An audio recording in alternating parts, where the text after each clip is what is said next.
एक गरीब देश और उसमें मौजूद ये शानदार सा महल। आज इस महल की दीवारें 3 लाख लोगों की दर्दनाक मौत की आखिरी गवाह है। इन पे जहां देखो आपको बस खोपड़ियां, खून, किसी के संघर्ष की निशानी या तो किसी के तड़पाने के लिए यूज किए जाने वाले औजार ही दिखेंगे। यही वो दीवारें हैं जिनके बीच में इदी आमीन ने अपने चौथी प्रेग्नेंट बीवी को टेबल पर लिटाया, उसके हाथ काटे और पैरों के जगह पर उसे सी डाले और पैरों को काटकर हाथों के जगह पर सी डाला। यही वो इंसान था जो मरी हुई लाशों के साथ घंटों घंटों तक बात करता था, उनके साथ वक्त बिताता था और अंत में उनके साथ सो जाता था। इदी अमीन के इतने बेरहम और निर्दय होने के बावजूद युगांडा के लोगों ने उसे अपना प्रेसिडेंट बना के रखा था काफी समय के लिए। वहां के लोग सबसे ज्यादा प्यार भी इसी से ही करते थे। लेकिन आखिर क्यों? इतने लोगों को मौत के घाट उतारने के बावजूद और ऐसी हरकतें करने के बावजूद क्यों लोग इस प्रेसिडेंट से इतना प्यार किया करते थे? इस प्रेसिडेंट की कहानी शुरू होती है 1924 से 1925 के बीच, जब नॉर्थ ईस्ट युगांडा के एक छोटे से काकुआ ट्राइब में जन्म होता है इदी आमीन का। उस वक्त में युगांडा बाकी और दूसरे देशों की तरह अंग्रेजों की हिंसा और गुलामी का शिकार हुआ करता था। अब कहा जाता है कि काकुआ के लोग थोड़े डेंजर हुआ करते थे। ये नेचर से बहुत ही ज्यादा करीब हुआ करते थे और अपने रिचुअल्स में अक्सर इंसानों का या जानवरों का खून पिया करते थे। यही सब चीजों को देखकर इदी आमीन बड़ा हुआ था। उसके लिए किसी इंसान को मार के उसका खून पीना काफी आम बात थी। इडी के बचपन में ही उसके माता पिता अलग हो गए और उसकी माँ उसे लेकर युगांडा के बॉम्बो शहर चली गई। लेकिन वो इतनी गरीब थी कि वो इडी को पूरी शिक्षा नहीं दे पाई। इडी को चौथी कक्षा में हाई स्कूल छोड़ना पड़ा और घर संभालने के लिए अलग अलग छोटे मोटे काम करने पड़े और आखिर में कुछ 20 या 21 साल की उम्र में उसने ब्रिटिश मिलिट्री ज्वाइन कर लिया और एक असिस्टेंट कुक की पोजीशन पर काम करने लग गया। अब ऑब्वियसली 6 फुट 4 इंच और युगांडा की लोकल लैंग्वेज बोलने वाला अनएजुकेटेड यंग इडी का फायदा कॉलोनाइजर्स कैसे नहीं उठाते? उन्हें चाहिए था एक ओबीडिएंट सोल्जर जो हर ऑर्डर को फॉलो करे और इडी ने उन्हें उस वक्त वही दिया।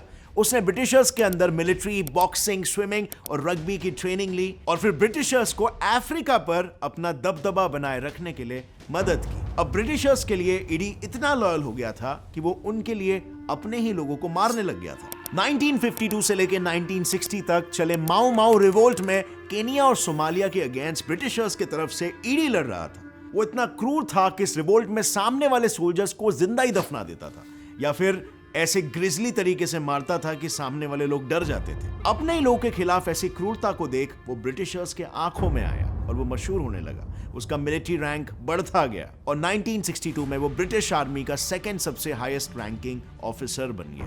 ब्रिटिश आर्मी में अपनी पोजीशन बनाने के सफर में उसे एक दोस्त मिल गया था, मिल्टन ओबोटे। ये भी ब्रिटिश आर्मी में एक हाई रैंकिंग पोजीशन पर था और इन दोनों की दोस्ती इतनी गहरी हो गई थी कि वो लोग ब्रिटिशर्स के नाक के नीचे उन्हीं के गोल्ड, आइवरी, आर्म्स और एम्युनिशंस और कॉफी की स्मगलिंग करने लगे। इनफैक्ट यही वो दौर था जब वो अपनी पावर को मिसयूज करने लगे और युगांडा के ही लोग जो उनके खिलाफ आवाज उठाते वो उन्हें ही ठिकाने लगा देते थे। पर इन सारी चीजों का ब्रिटिश ऑफिसर्स को कानों कान खबर नहीं पड़ी और जब पड़ी तब अनफॉर्चुनेटली काफी देर हो चुकी थी, क्योंकि युगांडा का इंडिपेंडेंस नजदीक आ चुका था। अगर ब्रिटिश ऑफिसर्स उन्हें सजा भी देते तो भी इससे कुछ फर्क नहीं पड़ता क्योंकि Britishers were out of power, और अगर उनके खुद के लोग ही उन्हें सजा दिलाते तो युगांडा को संभालने के लिए कोई और लीडर उस वक्त केपेबल भी नहीं था। और इसीलिए 9 अक्टूबर 1962 को युगांडा को इंडिपेंडेंस देने के बाद ओबोटे बन गया युगांडा का प्रेसिडेंट और इडी आमीन बन गया commander in chief of all armed forces. अब ऑब्वियसली बात है, इडी रेगुलेशंस के हिसाब से ओबोटे के अंदर था, लेकिन पहले तो वो दोनों दोस्त हुआ करते थे जो साथ में एक ही लेवल पर काम किया करते थे। तो जाहिर सी बात है, पोजीशन, पावर और पैसों को लेकर दोनों में अनबन होना शुरू हो गया। अब फ्रेंड्स, जैसे पावर और इन्फ्लुएंस इजीली ट्रांसफर होता है विदाउट एनी हिंड्रेंस, उसी तरह क्या आपको भी लगता है कि नॉलेज या इन्फॉर्मेशन इजीली शेयर होना चाहिए? ये एक्सट्रीमली इंपॉर्टेंट है, specially in the case of personal data like WhatsApp। और इसके लिए I've got an amazing app for you, WhatsApper, जो आपके लिए डेटा ट्रांसफर एकदम सिंपल बना देगा। इस ऐप के थ्रू आप 10 से भी ज्यादा टाइप्स ऑफ फाइल्स को ट्रांसफर कर सकते हो, जैसे कि chat history, photos, files, voices, emoji, stickers etcetera etcetera. और ये डेटा ट्रांसफर सिर्फ एंड्रॉइड टू एंड्रॉइड नहीं बल्कि iOS डिवाइसेस में भी हो सकता है। बस आपको पहले WhatsApper ऐप दोनों डिवाइसेस में डाउनलोड करना है, then head over to transfer files to device at the same number on both devices, select country and then select proceed. उसके बाद सॉफ्टवेयर आपको ले जाएगा फाइल्स की तरफ तरफ जहां पर आप चुन सकते हो कौन से फाइल्स आपको मूव करने हैं, और ये ट्रांसफर वायर्ड या फिर वायरलेस भी हो सकता है। और जैसे आप जानते हो कुछ ऐप्स तो ऐसे भी होते हैं जो आपको फोन रीसेट करने के लिए कहते हैं, बट नॉट व्हाट्सएपर। है ना एकदम simple to use app. So अभी जाओ शेयरिंग के जमाने में, click on the link in the description below and download this app. And now let's jump back to the topic. और ये अनबन इस हद तक बढ़ चुका था कि ईडी ने ओबोटे के खिलाफ एक पूरी आर्मी को खड़ा करना शुरू कर दिया था, जो ईडी के साथ मिलकर ओबोटे को जान से मारने के लिए तैयार हो गए थे। लेकिन जैसे ही ओबोटे को इस बात की खबर मिली, उसने ईडी के रैंक को डिमोट कर दिया। उसने ईडी को commander in chief of all the armed forces से commander in chief of the army बना दिया, और इससे दूसरे सारे आर्म्ड फोर्सेस से ईडी का इन्फ्लुएंस टूट गया। इसके बाद तो मानो ईडी गुस्से से आग का बबूला हो चुका था। उसे अब सिर्फ दो चीजें चाहिए थी, प्रेसिडेंट की पोजीशन और ओबोटे की मौत। पर उसने ये डायरेक्टली नहीं किया। अपनी पोजीशन गेन करने के लिए वो हमेशा लोगों के बीच जाता, उनके साथ डांस करता और उनकी प्रॉब्लम्स को समझता और सॉल्व करता। इससे लोगों में वो काफी पॉपुलर होने लगा और लोगों का उस पर भरोसा भी बिल्ड होने लगा। और ऐसा वो काफी समय तक करता गया पेशेंटली। और फिर आया वो वक्त जिसका ईडी को हमेशा से इंतजार था, ओबोटे की मौत का। पर वक्त को अभी तक शायद ये मंजूर नहीं था। 25 जनवरी 1971 को Commonwealth heads of government meeting के लिए ओबोटे सिंगापुर गया, और इस मौके का फायदा उठाते हुए ईडी ने खुद को युगांडा का प्रेसिडेंट घोषित कर दिया। अब उसकी आर्मी का युगांडा पर दबदबा तो पहले से ही था, प्लस उसकी इमेज भी लोगों के सामने काफी साफ थी। लोगों के लिए he was just a soldier with concern for his country and it's people.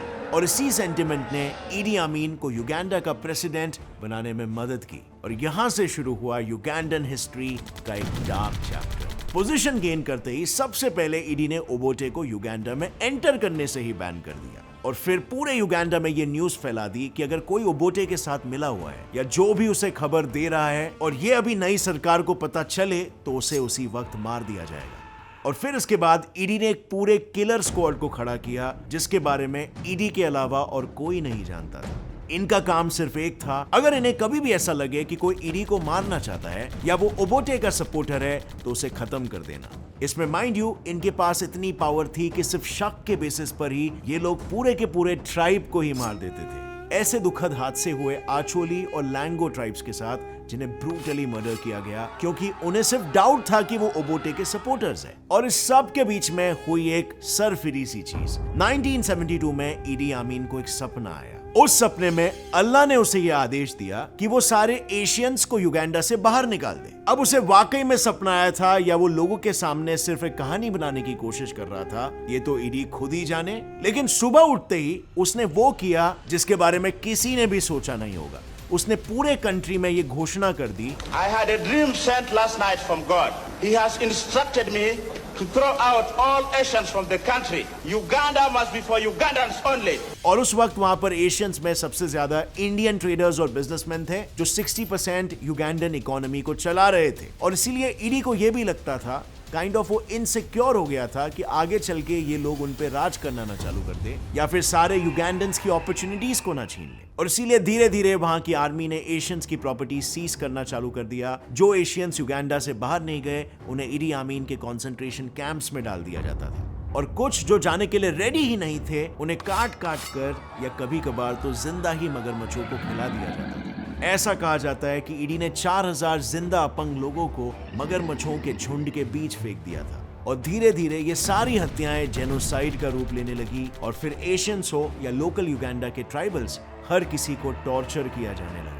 लोग अच्छे से टॉर्चर हो रहे हैं या नहीं, ये देखने के लिए ईडी ने अपने ही महल के कॉम्पाउंड में 5 चेंबर्स बनवाए। इन चेंबर्स में ना कोई खिड़की थी और ना ही कहीं से हवा अंदर आने की जगह, और चेंबर्स के दरवाजे हमेशा इलेक्ट्रिफाइड रहते थे, यानी अगर किसी ने उसे छुआ तो वहीं पर शॉक से मर जाएगा। उसकी आर्मी लोगों की आंखें बंद करके उन्हें इन चेंबर्स में ले आती, और फिर ईडी इन चेंबर्स को बंद कर देता। लोग अंदर घुटन के मारे चिल्लाते, दीवारें तोड़ने की कोशिश करते, लेकिन ईडी चेंबर्स के दरवाजे को तब तक नहीं खोलता जब तक उसे अंदर से आवाजें आना बंद नहीं हो जाती। और फिर अंदर मौजूद सारी लाशों को वो मगरमच्छों को खिला देता था। बहुत बार तो वो उन चेंबर्स के अंदर पानी छोड़ता और फिर उसे इलेक्ट्रीफाई कर देता, और इससे अंदर मौजूद सभी लोग इलेक्ट्रिक्यूट हो जाते। और ऐसा भी कहा जाता है कि ईडी हिटलर का सबसे बड़ा सपोर्टर था। उसने ऐसा खुद कहा था, अगर ये सब हिटलर ज्यूज के साथ कर सकता है तो मैं इनके साथ क्यों नहीं कर सकता हूं। और इसीलिए कभी कभार ईडी अपने चेंबर्स को गैस चेंबर्स में बदल देता, वो लोगों को अंदर भर के पॉइजनस गैसेस छोड़ देता और लोग वहीं पर तड़प तड़प के अपना दम तोड़ देते। ऐसा कहा जाता है उसने अपने इन टॉर्चरस चेंबर्स में लगभग 5 लाख से भी ज्यादा लोगों की जानें ली है। बहुत बार तो ईडी जिन्हें मारता उनकी लाशों को अपने कमरे में ले जाता और फिर उनके साथ घंटों घंटों तक वक्त बिताता या कभी कभार तो उनके साथ सो भी जाता। और ईडी का ये कमरा बहुत ही गुप्त था, इसमें किसी को भी अंदर आने की परमिशन नहीं थी। कोई नहीं जानता था आखिर ईडी वहां क्या करता है। और इस कमरे का राज तो तब खुला जब एक दिन उसकी 5वीं बीवी छुपके से उसके कमरे में गई और तब उसने जो देखा शायद वो अपनी पूरी जिंदगी में भी उस दृश्य को भुला नहीं पाई। वहां उसने 2 बड़े फ्रीजर्स के अंदर 2 कटे हुए सर देखे और उस कमरे में बहुत सारी लाशें ऐसी थी जिनके कुछ अंग गायब थे, जैसे कि होंठ, लिवर, नाक और जेनिटल्स। ईडी के इस पहलू को कोई नहीं जानता था, लेकिन इससे शायद उसकी मानसिकता झलकती है। कुछ तो बात थी कि ये सब किया जा रहा था, लेकिन लोगों के सामने वो तो the man of the people ही था। लेकिन धीरे धीरे करके ये खबरें लोगों तक पहुंचने लगी, लोगों के सामने उसका असली रूप आने लगा। इनफैक्ट उसने एक इंटरव्यू में सबके सामने कह दिया था कि ह्यूमन मीट लेपर्ड मीट से ज्यादा सॉल्टी होता है। उसके पर्सनल डॉक्टर ने ईडी को यह डायग्नोस किया था कि उसे हाइपोमेनिया, स्किज़ोफ्रेनिया और सिफिलिस जैसी दिमागी बीमारियां हैं, लेकिन ईडी उसे मानने के लिए तैयार नहीं था। और वक्त के साथ साथ उसका पागलपन और बढ़ता गया और युगांडा की इकोनॉमी गिरती गई। और इसके बाद पावर में रहने के लिए उसने टैंजानिया पे अटैक कर दिया और वो हार गया। हारने के बाद वो लिबिया भाग गया और फिर वहां से सऊदी अरेबिया और अंत में 16 अगस्त 2003 में ऑर्गन फेलियर की वजह से उसकी सऊदी अरेबिया में ही मौत हो गई। सो फ्रेंड्स, ये थी कहानी युगांडा के सबसे क्रूर लीडर ईडी आमीन की। अब मैं आपसे पूछना चाहूंगा, कुछ लोग के लिए ईडी आमीन एक अच्छा इंसान था, एक फरिश्ता था, और कुछ लोगों के लिए ये क्रूर डिक्टेटर था। आपको क्या लगता है? अगर आपने इसके बारे में पढ़ा है इतिहास में, तो आपको क्या लगता है, आप कौन से साइड को ज्यादा सपोर्ट करना चाहोगे? क्या आपके हिसाब से ये युगांडन्स के लिए एक फरिश्ता था या फिर एक क्रूर इनह्यूमेन डिक्टेटर? लिखिए अपना जवाब नीचे कमेंट सेक्शन में। और अगर इस वीडियो से आपको कुछ भी नया जानने मिला, एक लाइक जरूर ठोकना। गेट्स इट फ्लाई फैक्ट चैनल को अभी सब्सक्राइब कर लो और बेल नोटिफिकेशन दबाओ ताकि आगे आने वाली ऐसी कोई भी वीडियो की अपडेट आप मिस ना कर सको। As always, stay curious, keep learning and keep growing. जय हिंद।